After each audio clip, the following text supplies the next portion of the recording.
there, everybody, and welcome back to Sasquatch Speaks. This is Sasquatch, otherwise known as Gavisas, welcoming you all once again to this dark little corner of the internet, which is oh so affectionately referred to as ours. On today's episode, we will finally be getting into the actual personality tests and psychological analysis things that I wanted to get into from the start, but didn't because I was trying to stretch for time.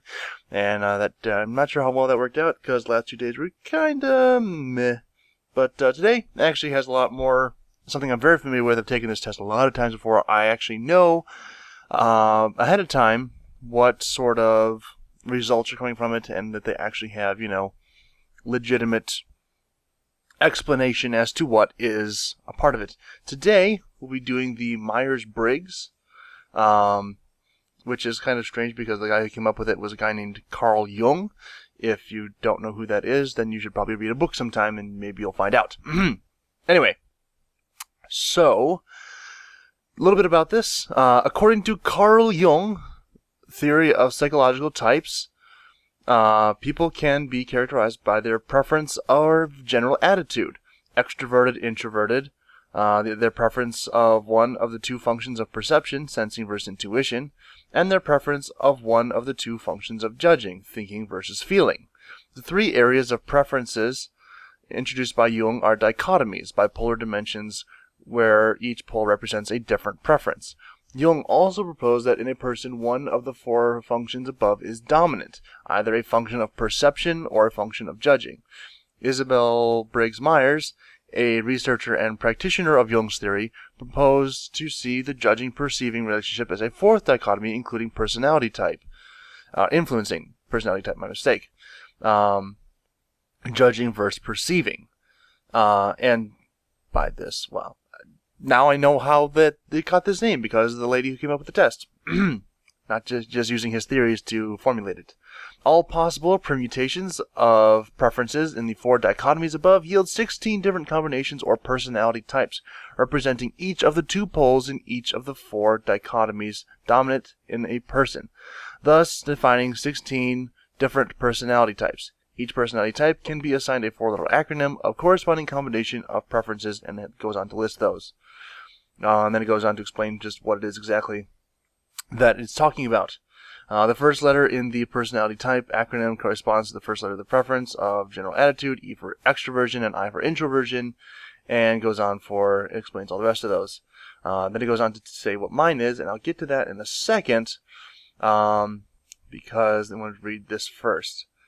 This is not actually like the official test, but it's a derivative of it which yields the same results.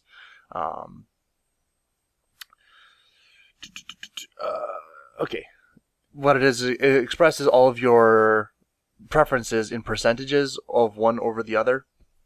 So there's 100%, 0, and 100%. The example here is like 100% extrovert or 100% introvert, and then like the 0 point in the middle. So however much of that you get to one side or the other will be expressed in that percentage point.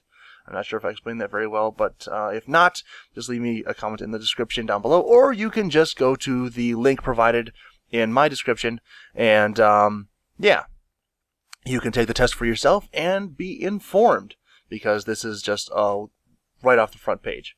Just type on the explanation of Myers-Briggs.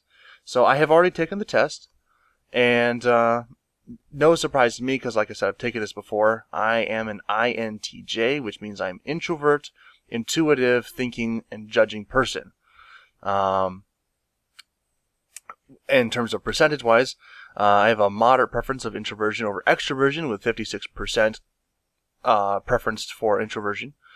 Strong preference of intuition over sensing, with an 88% preference there. Moderate preference of thinking over feeling at 50%, and a slight preference of judging over perceiving at 11%. Now, what does that all mean? I honestly had no idea until I just clicked the link underneath my results thing. So, the INTJ description. To outsiders, INTJs may appear to project an aura of definiteness or self-confidence. This self-confidence, sometimes mistaken for simple arrogance by the less decisive, is actually of a very specific rather than a general nature. Its source lies in the specialized knowledge systems that most INTJs start building at an early age. When it comes to their own areas of expertise, and INTJs can have several, they will be able to tell you almost immediately whether or not they can help you, and if so, how. INTJs know what they know, and perhaps still more importantly, they know what they don't know. I would agree with that a lot, because I know a lot of things that I don't know. INTJs are perfectionists, I don't really agree with that, with a seemingly endless capacity for improving upon anything that takes their interest. What prevents them from becoming chronically bogged down in this pursuit of perfection is the pragmatism so characteristic of the type. INTJs apply, often ruthlessly, the criterion, does it work? To everything from their own research efforts to the prevailing social norms. This in turn produces an unusual independence of mind, freeing the INTJ from the constraints of authority, convention, or sentiment for its own sake. Basically, I'm a sociopath. Basically what that just said right there. INTJs are known as the system builders of the types because perhaps in part because they possess the unusual trait combination of imagination and reliability. Whatever system an INTJ happens to be working on is for them the equivalent of a moral cause to an INFJ. Huh. Interesting. Okay, so it's contrasting me with or people like me with a different personality type, which I have not done sufficient research on. Both perfectionism and disregard for authority may come into play, as INTJs can be unsparing of both themselves and the others on the project. This is speaking in terms of business relationships and project management, because everything nowadays is applied to business and whether or not it will work in what setting. Anyone considering to be slacking, including superiors, will lose their respect, and will generally be made aware of this. I have made many people aware of my displeasure with how they are running things. INTJs have also been known to take it upon themselves to implement critical decisions without consulting their supervisors or coworkers. On the other hand, they do tend to be scrupulous and even-handed about recognizing the individual contributions that have gone into a project, and have a gift for seizing opportunities which others might not even notice. Okay, I'll go with that. In the broadest terms, what INTJs do tends to be what they know. Typical INTJ career choices are in sciences and engineering, but they can be found wherever a combination of intellect and incisiveness are required, e.g. law, or some areas of academia. Kind of what I do. I don't do anything in a typical scholastic setting, but I do have a lot of educational bearing in what I do with my business, and a lot is just teaching people how to manage their money and finances, so I agree with this. INTJs can rise to management positions when they are willing to invest time in marketing their abilities as well as enhancing them, and whether for the sake of ambition or the desire of privacy, many also find it useful to learn to stimulate some degree of surface conformism in order to mask their inherent unconventionality. Not sure if that's a word or not. Very interesting. Personal relationships, particularly romantic ones, okay, this might be getting too far. Oh, wow, really too far, can be the INTJ's Achilles heel. While they are capable of caring deeply for others, usually a select few, agree with that, and are willing to spend a great deal of time and effort on a relationship, the knowledge and confidence that make them so successful in other areas can suddenly abandon or mislead them in interpersonal situations. This happens in part because many INTJs do not readily grasp the social rituals. For instance, they tend to have little patience and less understanding of such things as small talk and flirtation, which most types consider half the fun of a relationship. To complicate matters, INTJs are usually extremely private people and can often be naturally impassive as well, which make them easy to misread and misunderstand. Perhaps the most fundamental problem, however, is that INTJs really want people to make sense. And then there's a smiley face, which makes no sense, so screw you. This sometimes results in a peculiar naivete, paralleling that of many Fs, feelings rather than thinking. Only instead of expecting inexhaustible affection and empathy from a romantic relationship, the INTJ will expect inexhaustible reasonability and directness. Yeah, I agree with that. Probably the strongest INTJ assets in the interpersonal area are their intuitive abilities and their willingness to work at a relationship. Although as Ts they do not always have the kind of natural empathy that many Fs do, the intuitive function can often act as a good substitute by synthesizing the probable meanings behind such things as tone of voice, turn of phrase, and facial expression. Oh my lord, that is exactly me. And it is exactly not most of the people that I know. What do you mean? I wasn't being serious. I know your voice, and I know what you were... Yeah, sorry. And what's even worse when I'm trying to express something through a unique tone of voice that no one picks up on. Grr! Yes. Grr! This ability can then be honed and directed by consistent, repeated efforts to understand and support those they care about, and those relationships which ultimately do not become established with an INTJ tend to be characterized by their robustness, stability, and good communications. INTJ goes into reiterating that INTJ stands for introvert, intuitive, thinking, judging, and represents individuals' preference in 4 dimensions characterizing personality type, according to blah, blah, blah, blah, blah. Functional analysis of the INTJ. Interesting. Introverted intuition.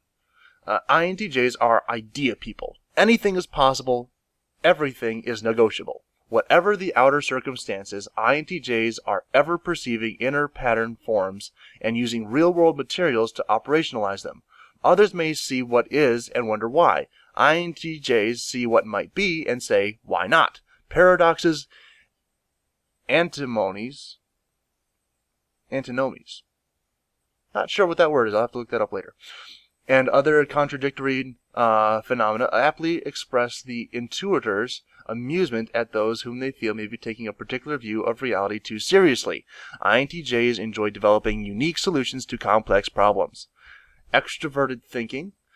Thinking in this auxiliary role is a workhorse. Closure is the payoff for efforts expended. Evaluation begs diagnosis. Product drives process.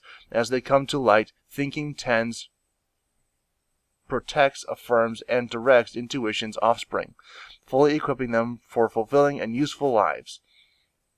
A faithful pedagogue, they know it's just people like me who are reading this because they've thrown all those big words. I'm like, okay, I either know this one or I'm going to look it up. Thinking argues not so much on its own behalf, but in defense of its charges. And through this process, these impressionable ideas take on the likeness of their master. I like this. Introverted feeling. Feeling has a modest inner room 2 doors down from the most imminent intuition. It doesn't get out much, but lends its influence on behalf of causes which are good and worthy and humane.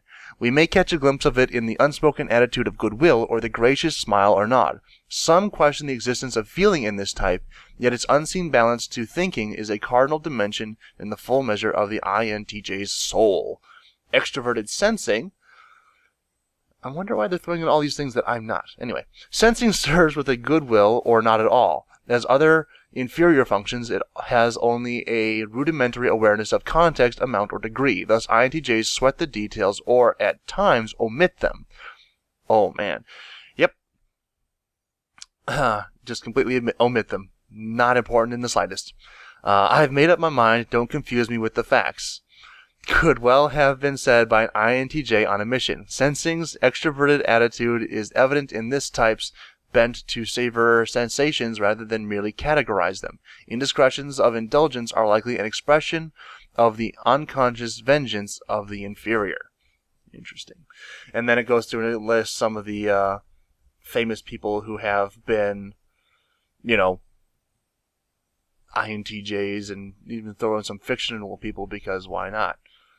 But yeah, I just find this is one of my favorite personality tests, because like I said, all that is incredibly fun and interesting information to me, at least. I don't know if it is to you or not. I suppose that's up for you to decide in the description, but in the comments down below. Like I said, I'll leave a link to this test in the description. You can let me know what your personality type is, your NFS, I guess, would be an interesting one. Please don't be that. or that wouldn't be correct either. But yeah. Like I said, this is just something that I find interesting. Hopefully you all do as well. And if you did, a like rating down below would be very much appreciated. Again, if you feel inclined, please do take the test. Let me know what you are. Just 4 little letters is all it takes in the comments down below. If not, please have a disagreeing and a nasty comment telling me to stop being so worried and concerned about everyone else's psychological health. And yes, I will see you all tomorrow with the final personality test, which I'll be taking, which I am incredibly excited about because it is also one of the ones that I am very familiar with, have taken many times, and can almost quote you what it's going to say about me. But that's another story for tomorrow, in fact. So I'll see you all next time. Goodbye.